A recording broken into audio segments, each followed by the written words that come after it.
good, y'all? It's the Demouchets REACT, and we're back with another video. Who we got today, C? Today we're back with another American reaction. So excited about this video. If you're new to us And we're new to you, make sure you scroll down, hit that subscribe button, and turn on the post notification bell. because we're on the road to 200K. And we cannot get there without you guys, all right? Join the family. Without further ado, let's get into the video. Let's get it. You're 29 years old, working as a sports agent. You successfully negotiate contracts for your Minnesota Vikings clients. Things are looking up. Okay. Then, the general manager of the Vikings looks you up and down and asks, "Do you speak Barcelonan? Why? Do you mean Spanish?" He says, "Yeah." "Took it in high school. Why?" "Well, how would you like to be the first general manager of the Barcelona Dragons?" It's a team you've never heard of because it doesn't exist yet. The NFL has big plans to bring American football to Europe, and the Dragons will be one of their inaugural teams. That scenario... So had there ever been a thing, it wouldn't even be called football, it'd just be called American football. Because football in Europe ain't the same football in America. Right. I do want us to like branch out into yeah. the other parts of the world. I really do. I think that would be dope. It would be dope. Nice collaboration right there. scenario isn't fiction. In fact, it's exactly what happened to Andrew Brandt in 1990. I'm 3 months from opening day on ABC television. I have no coaches, no staff, no players. Didn't know where I was going, and was moving to a country that didn't know what football was. Brandt realized he was in for a wake-up call. The first being that Barcelonan, of course, isn't a language. In that region of Spain, people speak both Spanish and Catalan. Anyway, this was the beginning of a 16-year effort by the NFL to conquer the hearts of European sports fans. This... I think maybe they should have went to English country, like that makes UK. sense. Well, you can literally have a conversation with your players. Right. All the recruiters. Not even that, other coaches. Right. And they have like a big ultra fan base in Barcelona. Barcelona. Yeah. So it just don't make sense. Like, I feel like the option to want to move there and get like a team was only probably because of the opportunity. Yeah, something was going on. Something was going on for him to be like, oh, this is a steal. Let me go ahead and try to get myself involved before anybody else do it. Because this might be a big thing in the future. But because he fumbled it, everybody else looking at us like, I think it's going to work, period. But 16 years? Y'all didn't try to go to other places within those 16 years? Yeah. When your steps are ordered and you don't look like it's going the right way, you can always divert. Right. is the rise, fall, and rebirth of NFL Europe. In 1989, network TV execs approached the NFL with a question. What are the odds we can air even more football in the spring? The NFL was intrigued. So Commissioner Pete Rozelle created committees and brought in former Dallas Cowboys president Tex Schramm to investigate if globalization was feasible. It seemed promising. The NFL was on track to sell $50 million in licensed products in Britain alone, and American networks were interested. So the NFL voted to create the World League of American Football. American pro football tackles the world. Let me know how y'all would have felt about that, being that one of y'all biggest sports is football and rugby. I don't know. I don't know if this would have made it into the lineup as clear as other sports because they're really dedicated. You know what I'm saying? So. But the 90s for the United States was our prime era. Well, I know there was other ones, but I feel like especially the stories growing up, and we were children during that time, but the 90s was prime. I feel that. But if y'all were adults or, teenagers during that time, let us know what y'all thought about it, because I don't remember this. Yeah, I feel like would it have done great over the years? Yeah, or would it have been collected a more, support of the people of Europe over the years? Or would y'all have been more like, okay, that's just ABC? Right. That's American football. Next. With teams in the US, Canada, and Europe. But this new venture was at a crossroads right out of the gate. Most saw it as a developmental league with some financial revenue. But newly appointed President Schramm wanted to go all out and make it an independent major league. Go big or so in go October of home. 1990, the NFL fired Schramm and replaced him with Mike Lynn, general manager of the Minnesota Vikings, who was more aligned with the NFL's vision. In 1991, the league was set to start with 10 teams, 6 American, 1 Canadian, and 3 European. I think that part that she just mentioned was so crucial to a lot of people. Y'all gotta understand that when you are involved with another corporation or somebody else's dollar, and you don't align with the vision, they got all the right to cut you off. Yeah, I don't care how long you've been on that. Obviously, this gentleman been here for years, and he didn't align with the vision. That's well, I don't know what he was doing wrong, but hey, you gotta go. We need somebody who's gonna do all what needs to be done. Yeah, 100%. The London Monarchs, Frankfurt Galaxy, and Barcelona Dragons. Them logos. But setting up these new European teams was no easy task. For Brandt, the process was chaotic. They talk about teams that are put together in months and months. This was put together in 5 days. 5 days. Oliver Luck, general manager of the Frankfurt Galaxy, had this to say in 2017. I can't emphasize how little had been done to prepare to launch a pro sports franchise. There was no stadium deal, not one employee, no local staff, PR. Our first game was March 25th. We had all of 3 months. The next step? Getting fans to watch. From the moment I got off the plane, we met our ticket manager. And I'll never forget, as long as I live, he said to me with some pride, Andrew, we have sold 173 tickets, season tickets. And I'm like, oh, season tickets is good. How many does the stadium hold? 40,000. And I said, that's well, at least we got 6. So Brandt essentially threw a Hail Mary to a That ain't it. Just don't put the camera on that side, okay? Oh, At least you got season ticket holders. Nah, that's they not come in it. there every game. Nah. It's okay. It's a start. It's probably sponsorships. At least we got season ticket. Oh, you think they got them for free? Never mind. Probably something sponsored. I He don't did know. say sold though. Yeah, some of them probably did, but some people probably donated. You know what I'm You saying? know, yeah. Could have been that. You know, they knew. Probably they family. Rich people know rich people. Right. No, season tickets is yearly. Right. So I'm just. Listen, if they was handing out deals like they handing out now, but you get 30 million for six years. Child, Hand out them deals again then. Because if that's going to make people come in the building, then y'all might as well start No, doing I'm that. talking about for the people who was getting drafted. on Drafted? team. Yeah. attract fans. He handed out tickets and even begged the general manager of the Football Club of Barcelona, one of the most popular soccer teams in the world, to showcase the Dragons during an upcoming match. We got up in our full that's gear, we good kicked the ball, we threw the advertising. ball, the announcer said, I hope he said, in Catalan, tomorrow night, Montjuic Stadium. When the league kicked off on March 24th, 1991, 19,000 fans showed up to the Dragons' That's debut. a good start. And it was a pretty good start. successful first season. Over 61,000 fans attended the first championship game, where the Monarchs defeated the Dragons 21-0. But the hype couldn't sustain the league past a second season. Network ratings were disappointing, the league had lost millions, and there was labor unrest. So the NFL pulled the plug. But only for 3 years. In 1995, the World League returned. This time with a network contract from Fox, a $40 million 4-year budget, fresh sponsorship deals, new strategies, and a narrower focus on Europe. Now teams would be located in London, Barcelona, Frankfurt, Amsterdam, Dusseldorf, and Edinburgh. Oh, that's But as some the good years went on, places. the league realized it had to continue to evolve. So in 1998, the league rebranded again, Okay. this time to NFL Europe. But that didn't do much, so the league condensed teams to where the game was received best, Germany. By 2005, NFL Europe had 5 teams in Germany and 1 in Amsterdam. There are a lot of American. Baby, listen, in 2005, I ain't hear nothing about this. I'm saying, we're not going to hear about it because they want to advertise it there. They Yeah, want their but- people to get involved. If they put it back here, we're only going to see it on TV, and will we watch it? Right. If we are the American football fans, Mm-hmm. right? When our teams are not going to the Super Bowl, we still gonna watch the Super Bowl, right? To see Correct. how the game goes, who wins. Correct. If they show us them, we'll watch it. I think we would. Yeah, but that's just a percentage of the revenue Think about that it. they're getting back, though. Think about it. We have people here who watch rugby. We don't have a big rugby fan. I mean, we got a nice size, but it's still growing here. So right? which dollar? Right. We watch cricket. We watch all these things. So Right. if they would have showed us we have NFL teams abroad, we would have watched it. Maybe they didn't want to give it away too soon, and they wanted it to really work first. But they did say that they had a Fox deal, so it probably was here.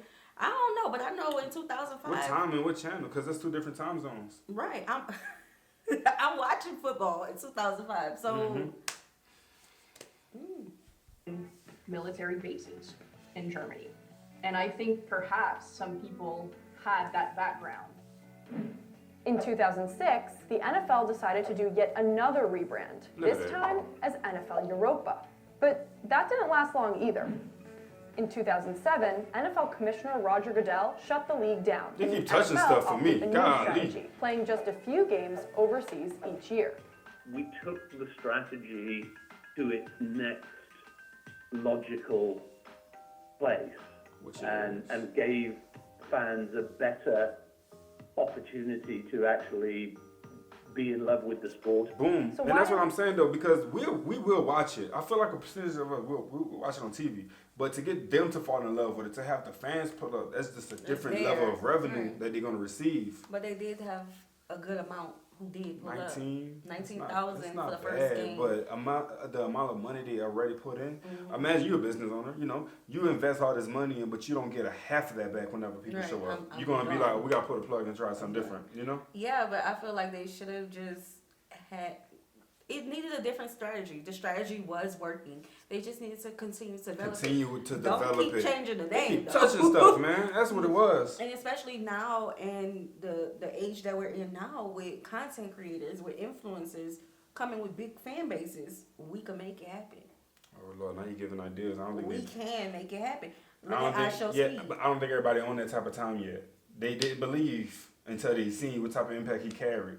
And that's crazy because you wait until the wave come and then you try to invest instead of seeing the wave coming as it's coming and then you start to work with the person then. But y'all wait until he big and yeah, that's how it could happen now. It really can. I believe so. And this is why, because we have never had a time like now where people from different countries around the world are interacting with each other. Yeah. We've never had a time like now. Yep. So it can happen now. This league work? Well, for one, the goals weren't that clear from the start. That's bad from the jump. I never got a feeling like they were settled on one. The rebrands are a consequence of how the strategy is performing, and so the fact that it gets rebranded tells you that something needs to move on and evolve. Confusion product. When the NFL broke into Europe in 1991, it not only had to attract fans, but also teach them the sport. Right. Grant recalls one particular moment when a receiver hauled in a 70-yard pass, breaking 3 tackles on his way to scoring a touchdown, which normally brings standing ovations from an American crowd. In Barcelona, that play got polite applause. But when the kicker successfully kicked the extra point following the touchdown, fans erupted. Something about the ball and the foot for y'all. We're not in Kansas anymore. Accustomed to their beloved soccer, some Europeans found the game's pacing too slow. When you're in a soccer match, it's loud the entire game. So they're teaching the fans that when Hamburg is on defense, everybody get loud. And then you'd hear him, okay, now Hamburg is on offense. And everybody. So this is the thing, y'all didn't bring the culture with y'all. That's the problem. And I think the strategy needed to be bigger than the NFL. Because here, football starts when we are young, when our children are like 3 and 4. You know, that's when it starts and it develops. When you get to middle school, that's when you just start getting fans at your games, right? And it be packed out in our culture. And then you go to high school and it's even bigger. We have stadiums the size of college. Some stadiums in the Dallas area is the size of the NFL. Honestly. Paid though. Honestly, like huge stadiums. But our culture develops that love of football, right? Knowing that this is something that the people may not know what's going on, bring a band. That's how I learned football because I was a part of the band. And when there's different things going on, especially when you want to distract the other team, we're playing loud music to try to distract the other team. In the middle of it, yeah. And the audience knows when to clap and all of these things because of the touchdowns, the end zone. It's been a long time, but the end zone's like, that's how you have to bring the culture with you. It can't just be the football players by themselves. Yeah, because if they up in there and the audience is looking at it, they don't know how to cheer, what to cheer for, or they still getting involved with it, they don't understand it. It's going to make it look lame. Right. You know? And I think they should have, they should have brought the college culture. Because the college football out is of dope. all College out of football all hard. football teams, the college is the one with the mascot, with, So with y'all, everything. they went ahead and gave it to the schools, and you know Right. what I'm saying? The gentlemen, they could have given it to the young adults. Right. You know what I'm saying? And I do understand, you got to integrate in that culture, just like with the fast food. When the fast food goes overseas, our fast food restaurants goes overseas, they're integrating in that culture, but you got to bring something, you got to bring the culture with it. The band is a big part of football culture. The cheerleaders, all those things, Get really quiet. And while broadcasting agreements can be complex, local media often didn't even air the games. Oh, wow. In Germany, where the league was most popular, networks aired the championship game a day later. General managers recognized that in order to make the game more attractive, they had to bring a little slice of American life to Europe. Okay, come on. I brought over, first of all, 2 Miami Dolphin cheerleaders. I taught them to teach the women how to dance like that. Lest you guys okay, they start brought the wagons. women. They love that. They brought music? More popular than the team. The elephants and the cheerleaders and all that. And it almost became kind of like a theme park. But even this got old. So, of course, after the first season, the popularity just died down. There were probably more fans at the tailgates than there were at our games. Consistent effort, Additionally, that's terrible. most players came and went pretty quickly. See, the league was operating as a developmental one. Once players caught the eyes of the NFL teams back home, they left. Oh, wow. If you're going to develop a loyal following, people like to know names. People like to know that they're going to go back and they're going to be able to see Kurt Warner playing over there more than just 1 year. At the end of the day, it's hard to sell a minor league. It's not the NFL. You don't have the very top best stars playing over there. Most guys are just trying to make an NFL roster.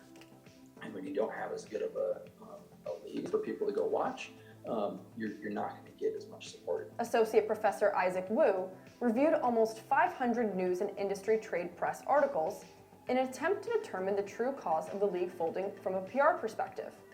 His findings? That the NFL couldn't create relationships with the public. Wow. They kept saying money. Yeah, we want to make some money.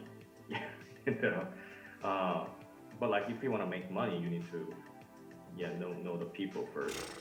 But according to Waller, just like she said, you gotta bring. Just like she said, you gotta bring the culture. You know what I'm saying? A relationship will always outlast revenue. Any day. I think they need to try again now. I really do. Social media changes a lot these days, and we had social media at that time, but during those times we had MySpace, Facebook. Yeah, it wasn't too wild. It wasn't what it is now. Yeah. And imagine, let's say we're in the NFL draft now.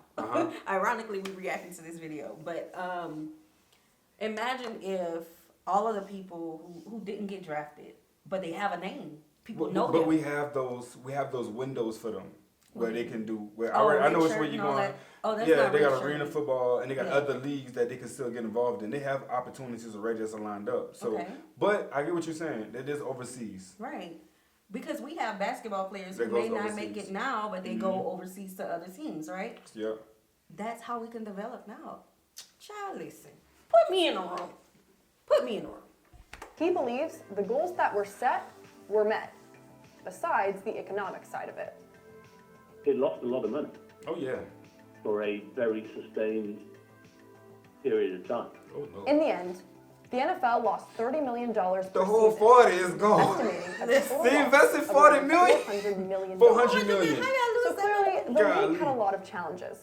Still, there were upsides. Several superstars and Hall of Famers, like Kurt Warner, started in Europe. The league did bring awareness and fans to the sport, and it ultimately increased the amount of foreign-born players in the NFL. And remember the shift in strategy to the annual games back in 2007? Well, in London, fans grew to really love the showcase games, which continue to draw huge crowds to multiple stadiums. There's even continued interest in a permanent NFL team in the UK. Yes. The NFL also played games in Mexico, and now has its sights on Germany as a potential host country for games.